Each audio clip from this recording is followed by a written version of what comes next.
This week we're continuing to work on the shower. We're actually getting the structure of the whole head finished, and then it's starting to install the floor, which was a very challenging project, getting the floor done in the shower. And then we had some returning helpers to come back and have another epic battle with Chainplates, getting the rest of the Chainplates out. My name is Matt. Follow along as I turn Duracell, the legendary ocean racing sailboat, into a comfortable cruising home.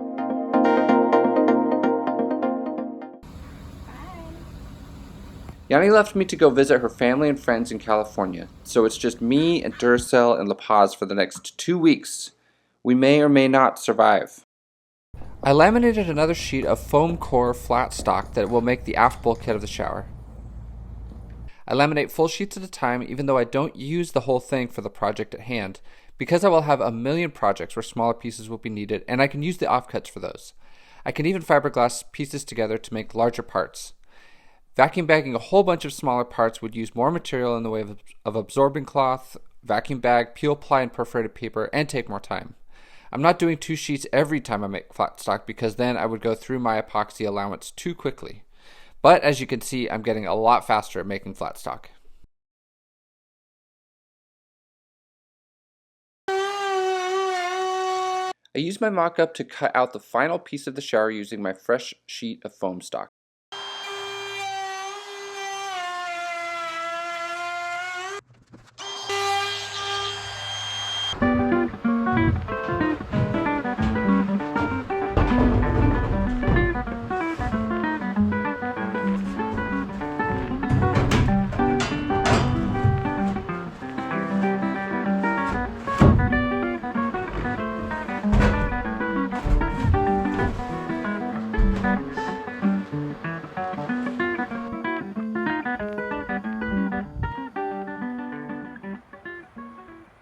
You'll notice that the film style is a little bit different this week as Yanni is out of town, and so you're not going to get the elegant shots that she usually gets. You're just left with me and my devices. So today what I'm working on is getting this aft wall. This is the aft wall of the shower. It's all ready to go. It's fit, cleaned up and everything. Right now it's screwed to the fore and aft walls that make up the shower. There's this inboard and another one outboard. And so I'm going to take this, unscrew this wall, put a bead of glue along the edge of those inboard and outboard walls, and stick it back up. I'll clean up the glue along those edges and let it cure. Tomorrow my mom is going to be here and we're going to tape the entire thing together. So that's what I'm working on today.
I used screws to clamp the bulkhead to the other shower walls after the glue had been applied. These will keep the walls in place while the epoxy cures. Tomorrow, before I tape the walls together, I'll take the screws out. And once the bulkhead was held in place, I cleaned up all the epoxy that had squeezed out from between the seams. Okay, this wall is glued in now, and all the corners are ready to be fiberglassed together. So this outside corner I've routed to make a nice radius around so that the fiberglass can lay nicely over this corner. The inside corners are all cleaned up, and so we just have to apply our thickened epoxy, cove it, and then stick fiberglass on there. I'm going to work on the outside. My mom is going to work on the inside, and hopefully we can get the shower sealed up today.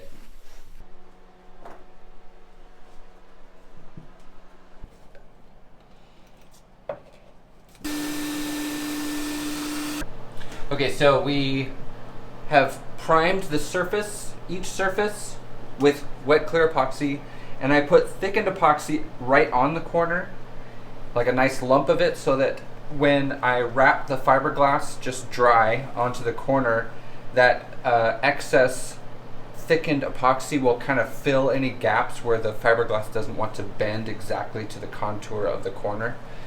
And so, yeah, it just adds a little bit. So sometimes fiberglass doesn't like to bend exactly where you want it to, and so that extra thickened epoxy takes up that space. And so now that it's all primed and wet and sticky, the fiberglass sticks just right on it really easily.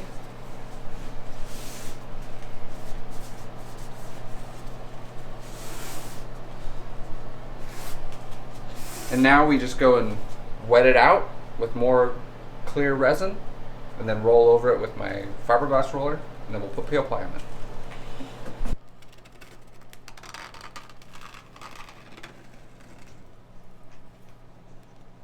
I worked on taping the outside while my mom worked on taping the inside. It has been excellent to have help, especially with these tedious projects.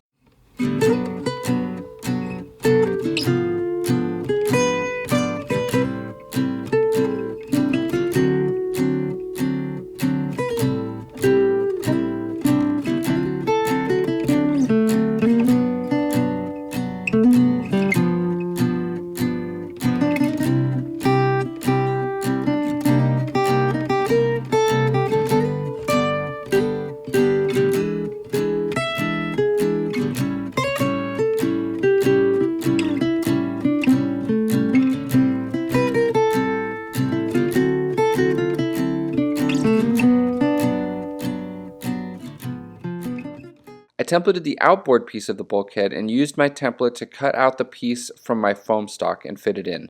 Here I am fitting the outboard piece of the bulkhead in. Too quickly. And then who's to make the second tragic change? Don't mind my audiobook. I was listening to N.K. Jemison's Broken Earth series, which I do recommend if any of you are into fantasy or sci-fi novels.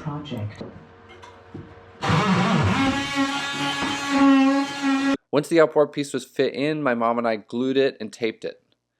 Later, when I cut the hole in the outboard shower wall, I'll finish taping in the opposite side, the forward side of this bulkhead.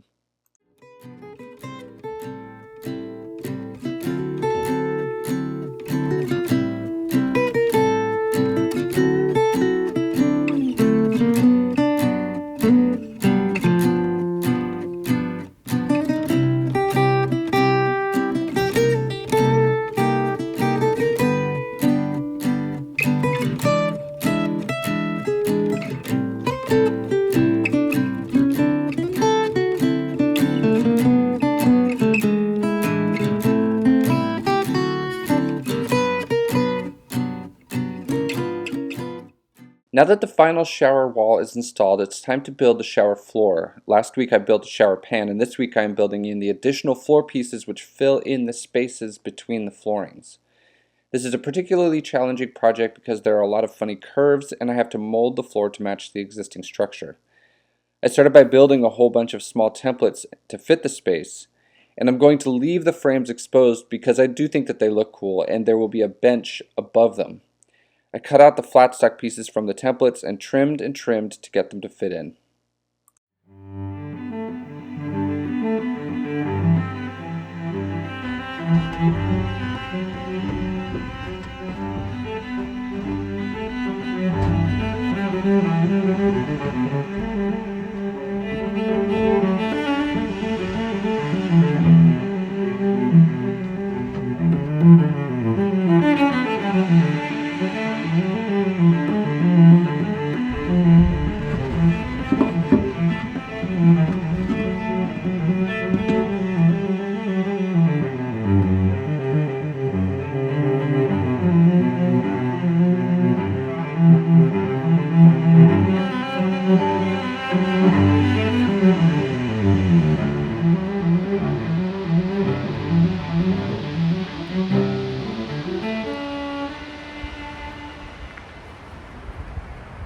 Yesterday we also got the shower pretty much sealed up. What I did was I filled in all the spaces that are between the grid, because don't forget that we have to make as much headroom as possible. So I'm sinking the floor to the level of the keel grid with all the stringers and everything that are in the boat.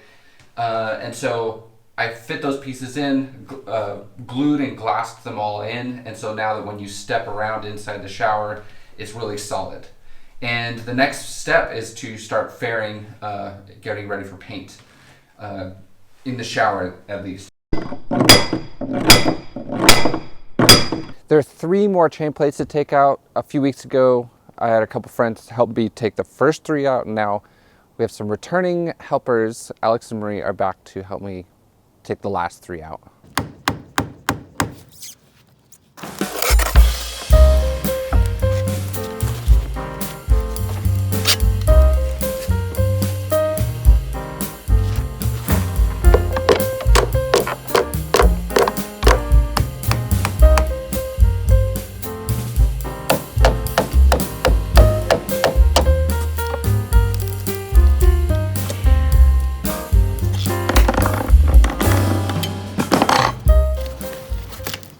Oh no, it doesn't come off that. No go.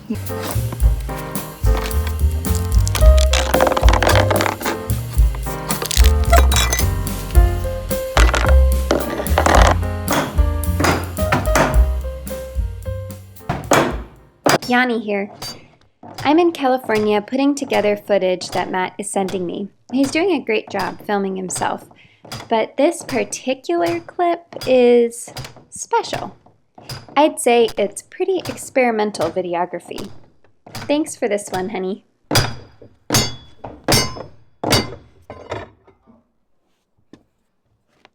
Is it to the deck? Looks like it's stuck.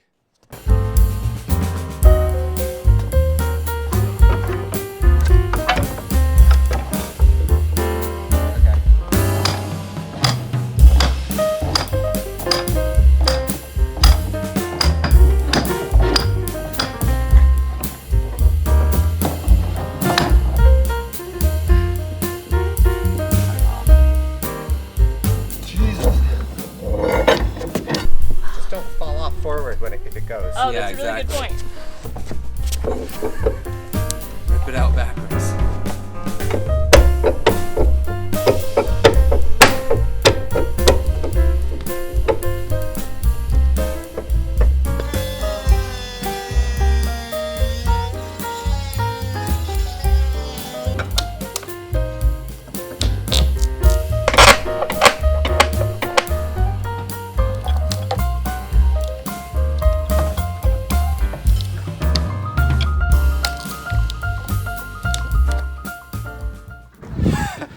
What do you have to say about your Sword and Stone triumph?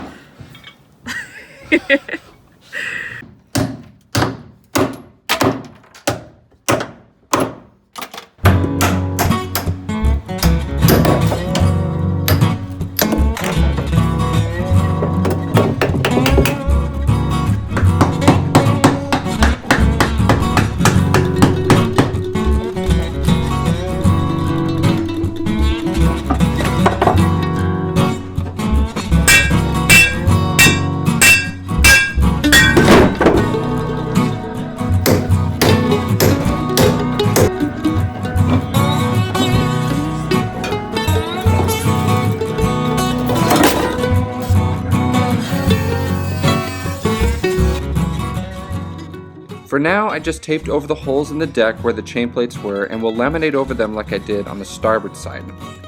I'll be building new chain plates soon and they will be installed aft of the old ones, so stay tuned for that build.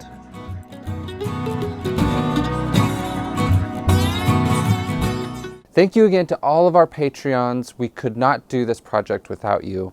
We have a few more to thank this week. If you're interested in joining the Patreon program, you can find us at the Duracell Project at patreon.com. So first, thank you to Leo. Leo is in Sydney, Australia. He grew up sailing a J24 with his dad. Now they have a J80, which are, like I told him, great boats, great for teaching on specifically. And he's going to school for industrial design. He actually took the lines drawing from one of our videos and drew his own design of Duracell with the doghouse and put a forward cockpit on it, similar to like an Atlantic 42 or the Atlantic line of boats or gunboats. I think it's a really cool design that he drew on. And he even 3D printed it.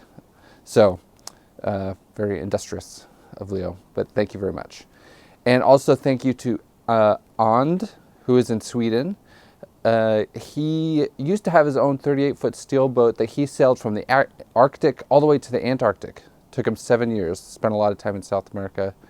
Sounds like an incredible adventure. But now he has a different 30-foot plastic boat and enjoys that. So thank you very much, And. And lastly, thank you to Mark, Jason, Jay, Crystal, and Gara. We really appreciate everybody's help. Couldn't do without you.